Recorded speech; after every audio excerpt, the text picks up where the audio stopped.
All right, everybody. Welcome into another episode to the Show We Go Baseball podcast.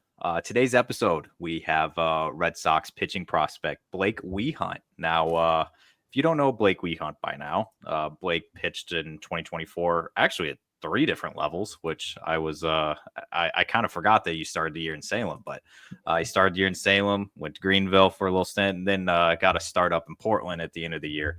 And Blake, I always start these off a little easier for you. I know you're down in the complex right now, down in Fort Myers. How are things treating you so far, and what kind of things are you doing down there?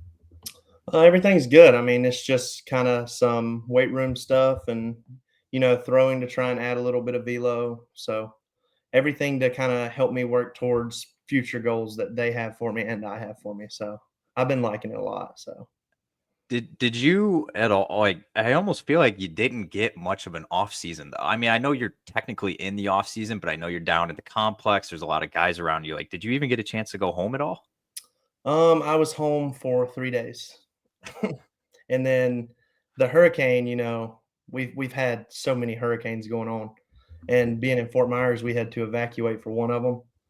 So me, Connolly, and Noah Dean all drove up to my house to kind of wait it out because we had to evacuate. And so it was like, let's just go to, Georgia and see what happens for a few days and then we'll plan. Well, it ends up taking us 16 hours to get home because of all the madness during the evacuation. And sure enough, we get home, we play golf, we're like, oh, we're probably not going back down there. So Connolly and Dean take off to go home. And the very next morning they text us like, hey, coming back on Monday. And this was Friday.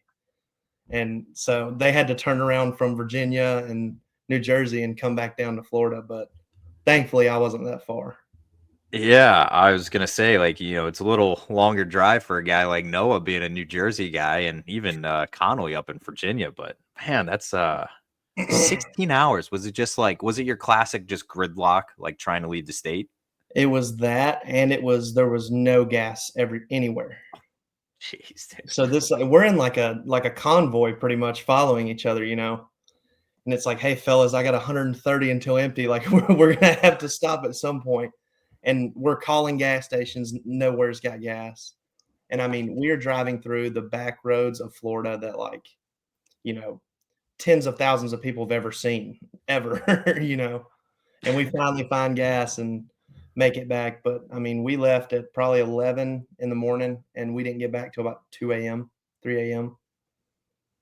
My God. I mean, how long is that drive usually? Like, if just normal circumstances. About 8.5.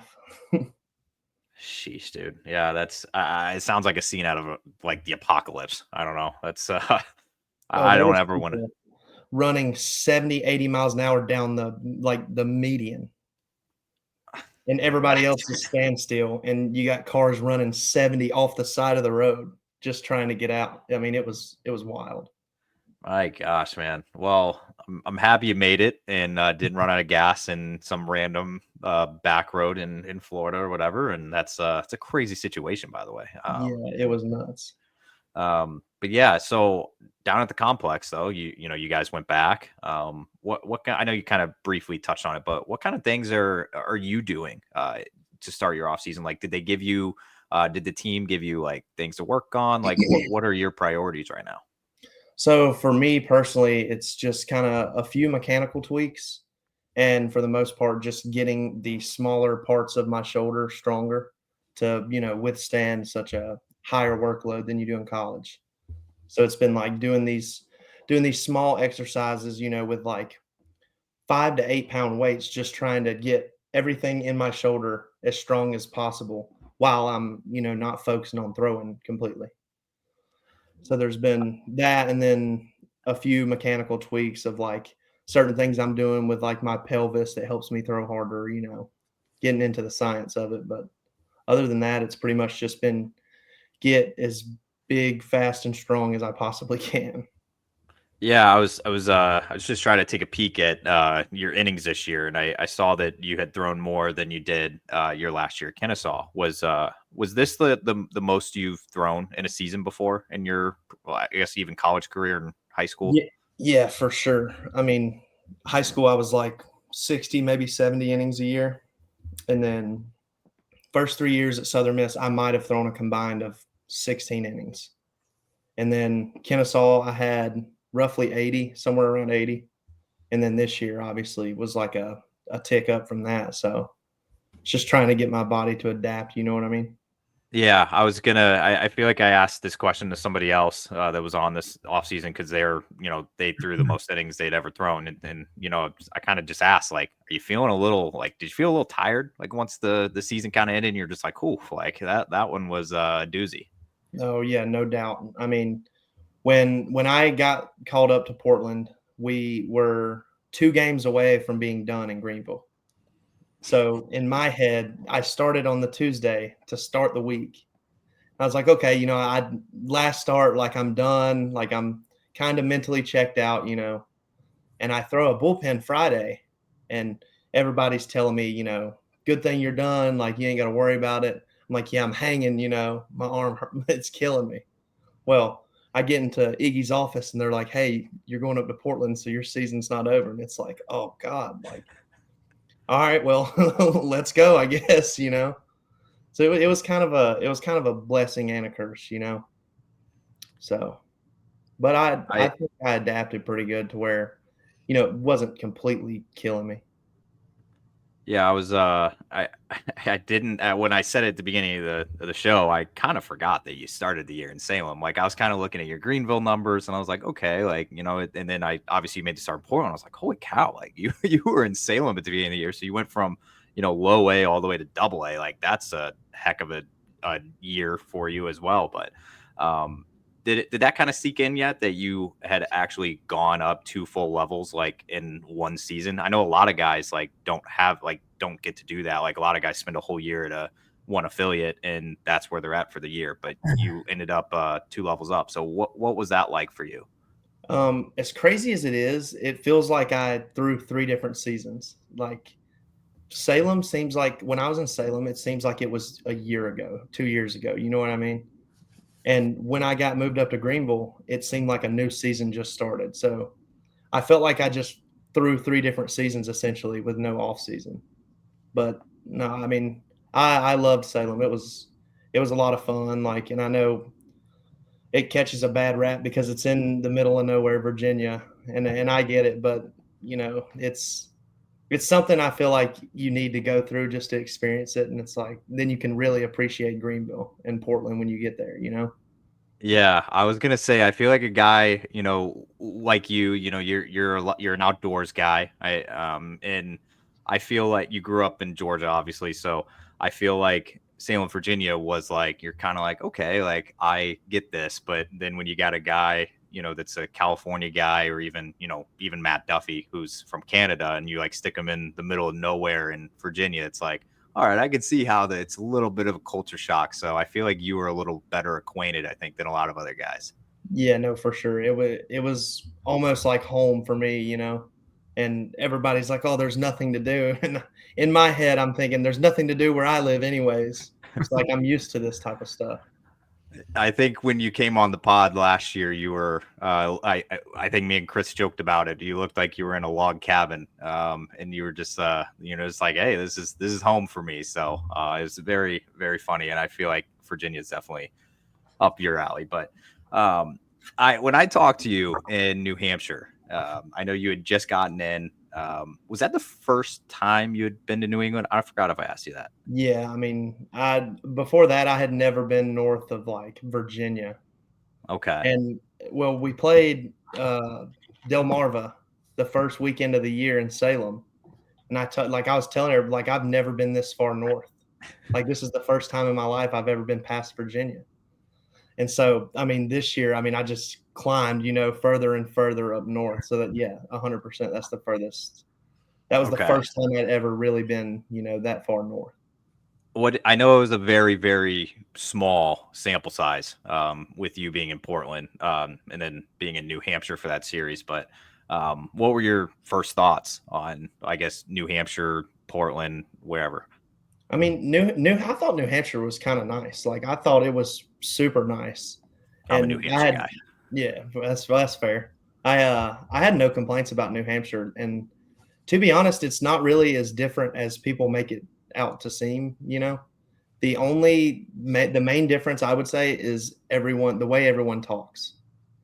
And I'm used to hearing super super southern, like I'm not even southern from where I'm from. So like when I go up to places like that and I hear, heavy New England accents, it's like, wow, I've only seen this in the movies. Yeah, you only see that in a Matt Damon movie or something, right? Yeah, right. Or Mark Wahlberg. Yeah. Chris, you Yeah, I would say that the other thing to look out for when you're up here next year is we're always in a hurry. Everything's got to be like it's got to be like this. There's no like slow, methodical pace to anything. It's got to be we want it now. So you'll notice that. Actually, I'm not really sure about Maine or anything like that, but like if you get into Massachusetts, we're very much like no bullshit. It's like we want it. Yeah, I could 100% see that. I feel like though Maine's like a very relaxed, like I've only been to Maine once. I went up for a bachelor party a couple of years back. I feel like Portland's like around the water. They got, all the good seafood there. Everybody's kind of like, we're just hanging out, like having a good time. Obviously in the winter it's a little different, but in the summer it should be good. I did want to ask you though, you made the one start in Portland, and I know you just said you were a little tired. So should we almost like have you scrapped that from your mind? Because I did look at the game log that you had. It was very unlike you with only the one strikeout over 5 innings. Would you chalk that one up to I was tired? I mean, yeah, but I mean, I'm kind of using that in my head to like now I know what it's like, you know what I mean? And it's kind of like, well, I got my feet wet now, so there's no excuses when when I'm there next year. So it's kind of like almost use it as motivation, but yeah, my stuff was not where it usually is. And if you like look at the statistical data behind it, it's unbelievable what the difference it was just a week prior in Greenville. And I mean, I don't know if that has anything to do with traveling or the fact that I was just tired, but yeah, I mean, I got touched up. Like I'll be straight up with you. They pretty much just ambushed me where it was like first pitch of the game is a fastball low and in, and it gets yanked for a double. And so in my head, I'm like, oh, here we go, like, well, I'm here now. So do you think that had anything to do, obviously with you being tired, but did you notice like, when you got up there that the guys were just a little more, maybe waiting for their pitches and a little different than high A, obviously with the level of competition? Yeah, for sure. I mean, in high, it's almost like you gotta watch out for about 4 to 5 guys that can really do damage. And then, typically you can kind of cruise through the other part of the lineup. But in double A, it was like, it doesn't matter if it's the 9-hole guy because they could potentially do damage just as much as the other guys. So I think it was more of like a full lineup that you were facing rather than, half of a full lineup. So that was kind of the one major thing that I learned was like, there's no such thing as a get me over pitch. Like if you get behind, they will make you pay for it. And so that was like the main takeaway. I wanted to ask you a little bit about your arsenal. So obviously it seems very funny to me that we get a lot of the guys on from the Red Sox system on here, and they all talk about like what they throw, and I get sweeper like every single time. It's a very big point of emphasis, I feel like, in the organization that everybody's got a sweeper. Everybody's trying to throw a sweeper in the system. For you this year, which pitches for you were effective that you thought, and I guess what kind of pitches are you working on, I guess, to tweak a little bit this offseason? So in spring training last year, when I came in, I threw 5 pitches. And when I left spring training, I only had one of those 5 pitches left. And I had 3 new pitches. So it was a lot of in the beginning of the season in Salem, it was a lot of like trial and error. Like, oh, I just learned this sweeper, like you said. So like might as well try and throw it, And then it was like, oh, splitter. I've never thrown a splitter before until spring training. So it's like I got to use that somehow, and then a cutter. Like it was my arsenal was a completely different arsenal than it was in college and what I was used to. So it was good to see, like, that I could be competitive with pitches that I essentially wasn't comfortable with throwing yet. But for me, like, the splitter has probably been the best thing I've learned, and it's got to the point to where I can kind of throw it comfortably now. And that didn't come until, probably a month before I went to Portland. So like it was a lot of trial and error, a lot of learning. But yeah, essentially I have a completely different arsenal than I had when I got drafted. So it's a learning curve for sure. Yeah, that's just insane. You went in with that many, you left with one, and it's like I got all these new guys. I got to try them all out on the fly. So, impressive stuff with what you did too. And obviously, you went to Salem and you started the year on a hot streak. So, that's impressive in its own right. I got one more question on your delivery. I warned you about this one, and I think you know it's coming. I gotta ask about the delivery. I told you I was gonna make you repeat this on the pod. You got an interesting follow through. Oh yeah. And I love the story behind it, but I don't think Chris knows the story behind it, or maybe some people listening don't either. So I don't even know what to call it. What would you call it? Like, what do you do with your head? So as funny as it is, D1 baseball did a write up on me in college.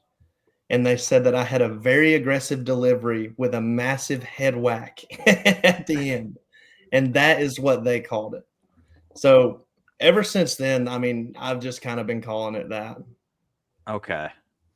Yeah, I was trying to look up what like some of these are saying. I know Sox prospects just said that you got some effort in your delivery, falls off the first base side, but nothing about a head whack. But I think that's an understatement. Some effort. yeah, I think so too. But you gave me the story about it, and for people at home and Chris as well, because I don't think he knows. Can you give just a little description of what you do and then why you do that? So essentially, when I let the ball go, my head yanks down like pretty hard. And you've seen guys do it before. Like Max Scherzer does it a little bit, but I would say it's nowhere near as extreme as what I don't know why my body's came to be used to that. Well, actually I do, but so when I was probably 11 to 12 years old, my dad got these drills that he thought was going to help me, follow through and finish the pitch. So what he would do is we would be out in the yard or at baseball practice, and he would put a dollar bill on the ground, like where I land. And he would tell me every time I throw the ball, if I pick up that dollar bill, I can keep it. And so I would be in the yard, for hours trying to pick up this dollar bill. And the thing was, if I didn't throw a strike, I didn't get to keep it. So I kind of got used to, looking down for the dollar bill as I'm throwing the ball. And so I think it's just been muscle memory up to this point because, like I've had coaches in college and high school tell me like, hey, like, let's try to break that. But I physically can't. Like, it's just one of those muscle memory things to where I just do it naturally. So I've just been kind of rocking with it, I guess. You know what's interesting for me too is like I think it looks more like it just looks a little more aggressive because you're 6'7". Like I feel like if it was a guy that was 6'1", it may not look as like wild, I guess. But obviously with your wingspan and leg kick being as like you have bigger legs and arms than the majority of your teammates, I would assume, Right. other than big techs. But I feel. But I feel like it just looks a little more aggressive with just because of how tall you are. Is that probably safe to say? Yeah, no, for sure. Like, Okay. I feel like if I were 5'9" on the mound and doing it, no one would bat an eye. Yeah. But it's just the fact that, I'm a bigger guy out on the mound and I already look big standing on the hill. You know what I mean? So Yeah. when I do stride and throw the ball, it's like, whoa, what was that? Yeah. Just an interesting backstory. I thought that was like fascinating when you told me that, and I was kind of just like that. I don't think I've ever heard that in the game of baseball in my entire life. So Yeah, that's I mean, it's new. I have no idea where he got the drill from, but I had just gotten so good at it to where he started putting his hat down instead of a dollar bill because I could grab it every time. Yeah, it's a crazy backstory. All right, Chris, I'm jumping into some stuff off the field. I don't know if you had any follow-ups, any questions about anything on the No, field related. No, I would say like I was gonna comment before.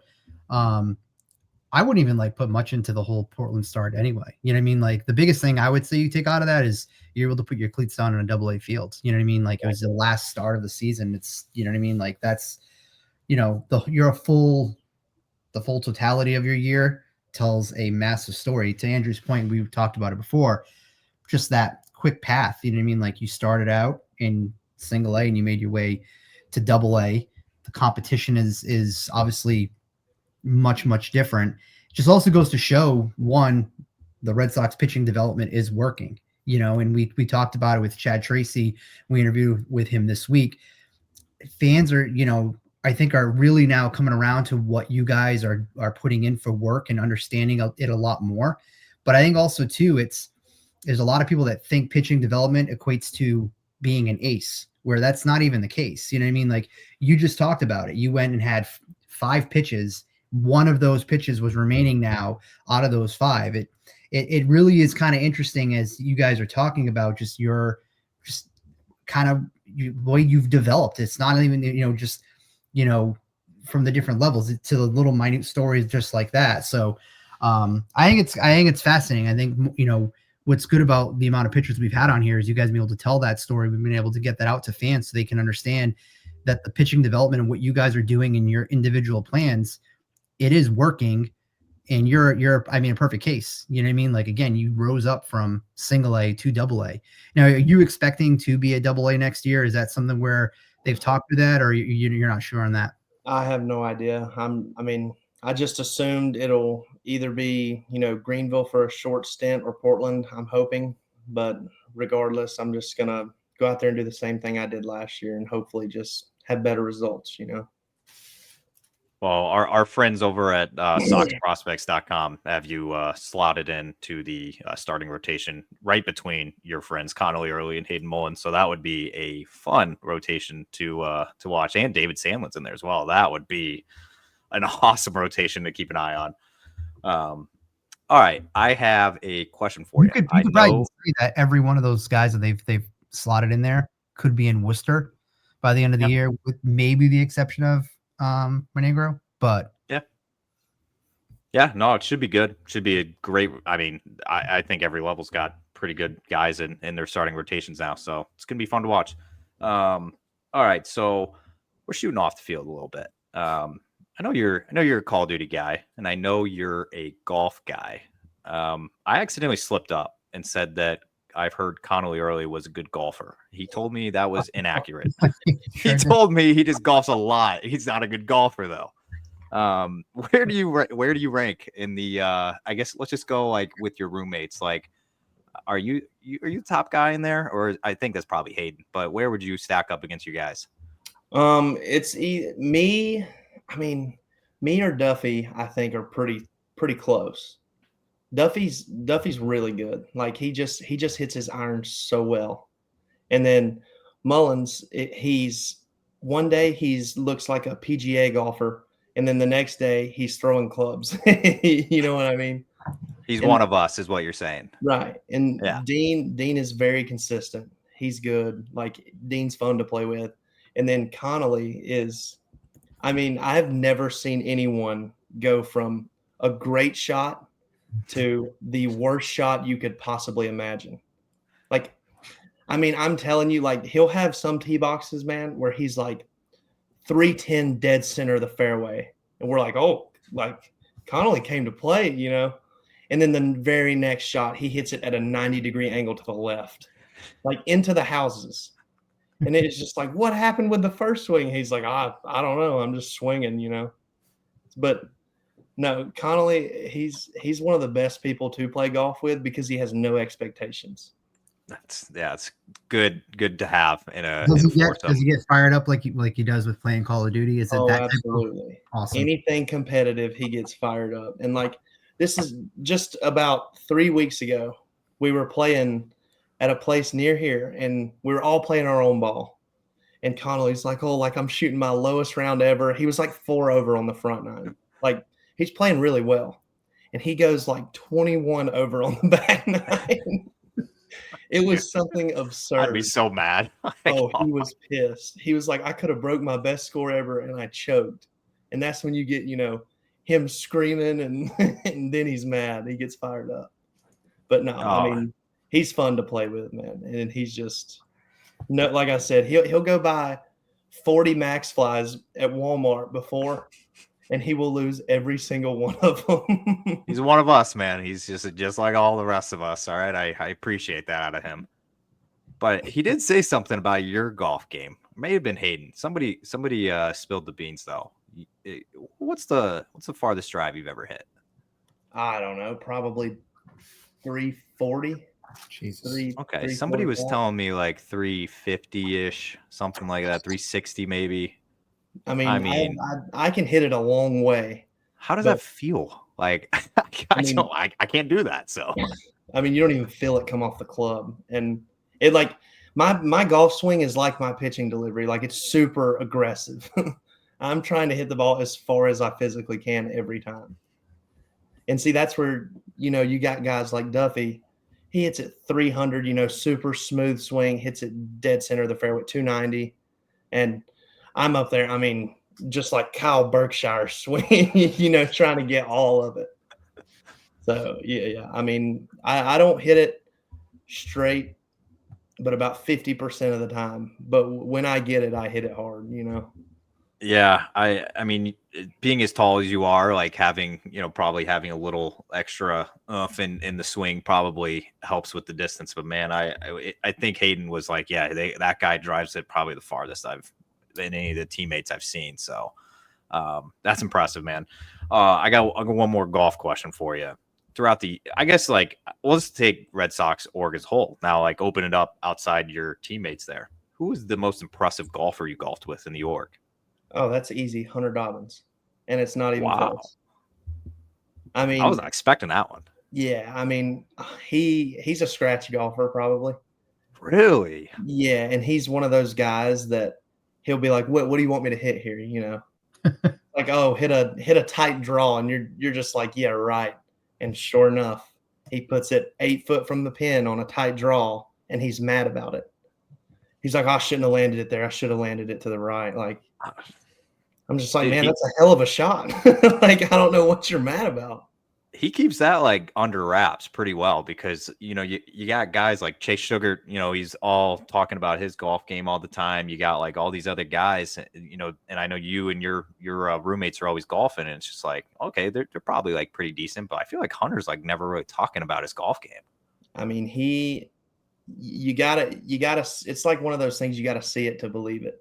Because like when I was told that he was a scratch golfer, knowing the guy, I was like, yeah, right. Like, yeah, he's never talked about golf in his life to me, And then we get out there, and first tee box he hits, mashes it dead center, and I'm like, okay, he might be a scratch golfer. Like, and then sure enough, he goes like 2 or 3 over through 18, and he's like pissed off about it. Dude, must be the Dr. Pepper, man. I don't know. It's got to be. I mean, he loves Dr. Pepper also. That is, he'll drink 2 or 3 during 18 rounds, or like 18 holes of golf. Oh, I believe it. I mean, he's drinking in the bullpen, warming up in Worcester when he's making his debut. And I didn't think he was actually serious. He actually had like a can in the bullpen. I was like, shit. He's like, yeah. Like, Tommy was it Tommy or Ashley? They got photos of him with that. Yeah, just sipping the pepper in between pitches in the bullpen, like he's about to make his AAA debut, and it's just like he's over here, just like, yep, I'm going in. That's what Connolly told me, that he would have like an energy drink in Portland in the dugout in between innings. He'd have an energy drink and a Dr. Pepper, and he would take a sip of the energy drink, take a sip of the Dr. Pepper, and be like, "Let's ride." That is crazy to me. He's doing something right, man. I mean, 40 40-man roster guy now, but I think his organs might be screaming at him in a few years. But I mean, kudos to him, man. He's out there killing it.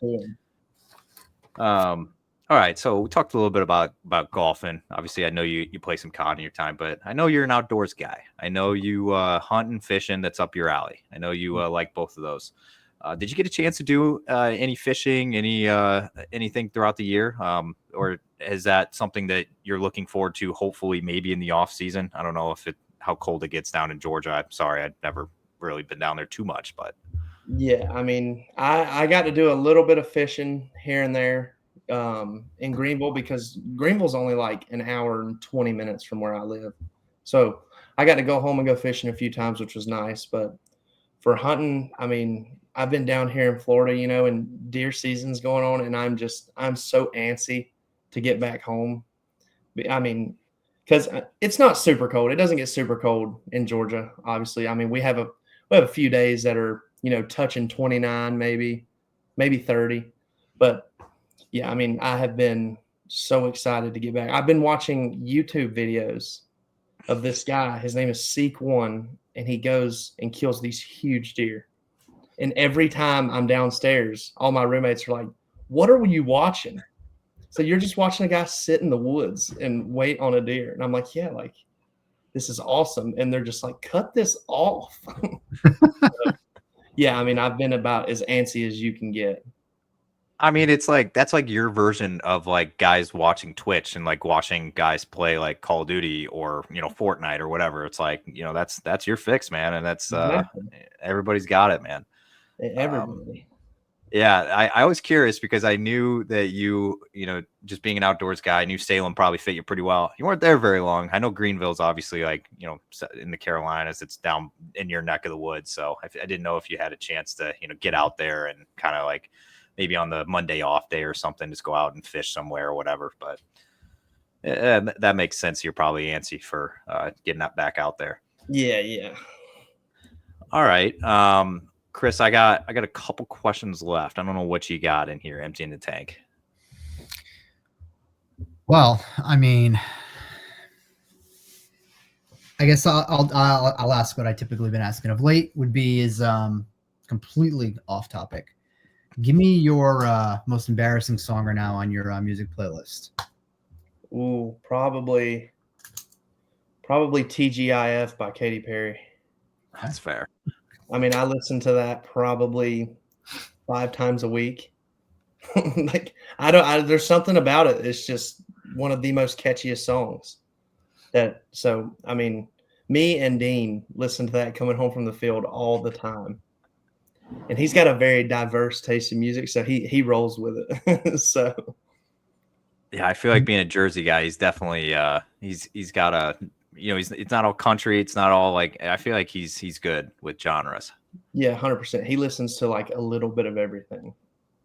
Do you have because obviously we're talking about Hunter and his Dr. Pepper fascination and love, but do you have anything like a pregame that you typically focus on, whether it's the same thing or you just don't really matter? I don't really have like a bunch of rituals like some guys do, I'm not really superstitious. Like, I mean, if something works, I'll keep doing it. But other than that, I'm not like hey, it's 2:52, I got to drink this Bang or whatever.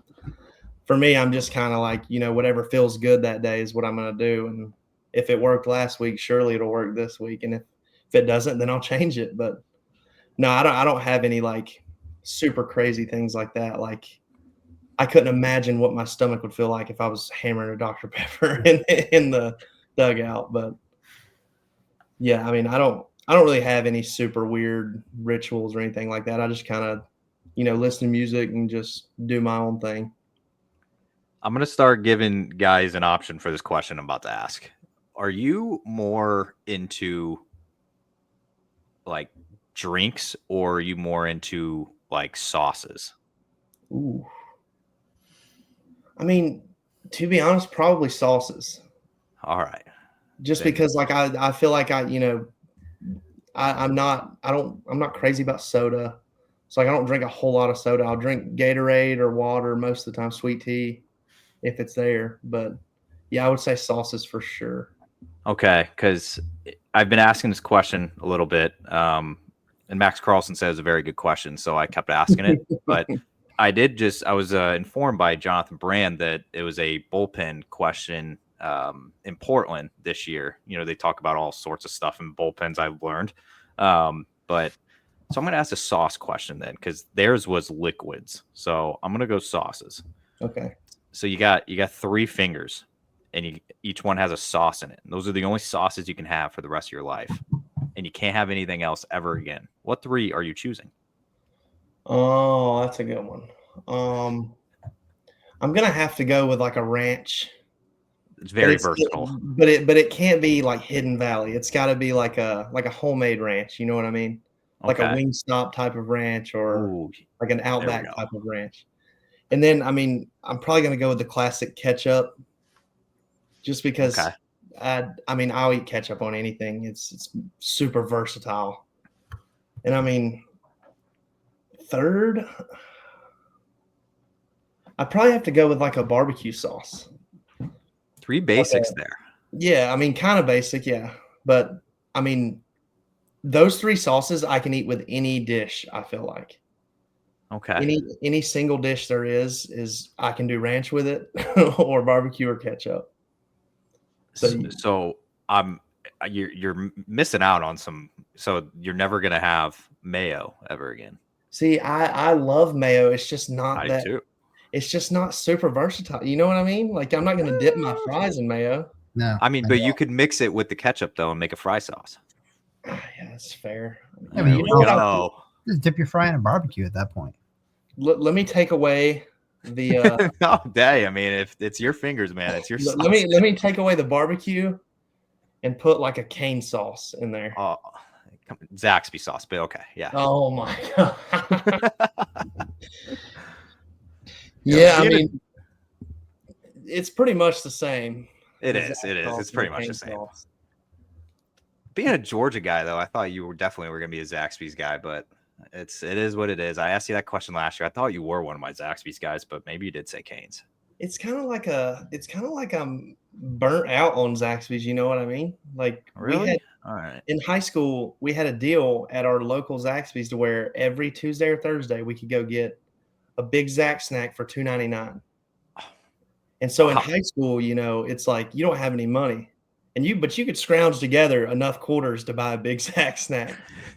So, I mean, me and all like my teammates on the baseball team would go every Tuesday and every Thursday. So it was kind of to the point where I was like, my God, like I need something other than Zaxby's. Okay. Well, I'm going to make sure I clip that up until you said that you were sick, you were tired of it, and that you wanted something else. So I'm going to send that to them to try to get the sponsorship. Still trying. But, you know, fair enough.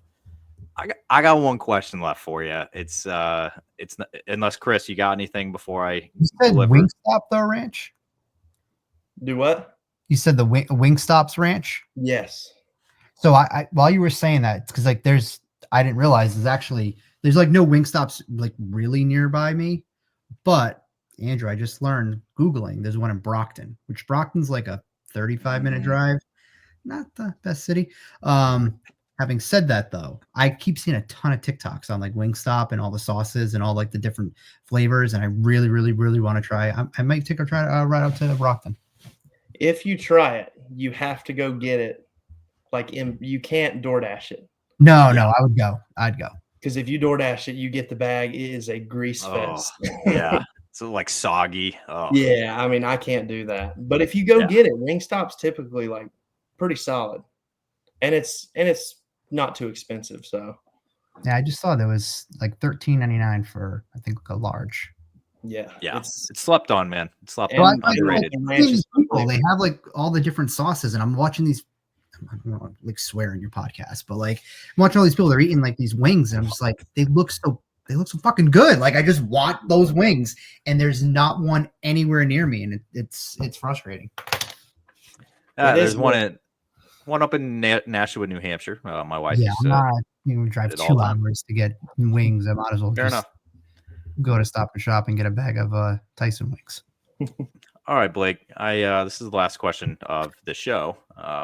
I am a big I'm big on speaking things into existence, and I like to keep repeating things that I want to accomplish until I accomplish them. It just helps me a little bit. I don't know. I think other people are like that as well. For you and for 2025, let's say we were at November 20th of 2025 right now. What are like maybe one or two things that you would say, okay, I want to accomplish this and this by this time next year for your season next year? Well, for one, I would say that I want to do everything I can to where I leave no doubt in my head. You know what I mean? Like you'll have those things like, oh, I could have done this, I could have done that. Like I want to be free of that. So at the end of the season, I want to be like, all right, like I gave it every bit I had, and where I ended up is where I ended up. Where I went is where I went. But other than that, I mean, really, I would. My biggest goal is to have a better year than I did last year, and so no matter where that puts me at the end of the year or whatever, like that's fine. I just let them worry about that. But if I can have a better year than I did last year and keep going up instead of regressing, I think that'll be the biggest thing. Is just those two things. Is like I stayed healthy and I did all I could. And if I can do that, leave no doubt. So if I can do that, I'll be super happy. Well, I'll end it on this, but if you were talking about that in regards to promotions, you'd be in the big leagues because you can't go any more than 2 levels from Double A, I guess. But yeah, no, Blake, we very much appreciate you hopping on the show. Obviously, you had a great year. I know you're killing it down at the complex. Got some good roommates there. A lot of golf in the near future. But we appreciate you hopping on, and thank you so much. And we're going to be looking out for you once spring training rolls around. But yeah, we appreciate the time. Absolutely. I appreciate you guys. Thank you.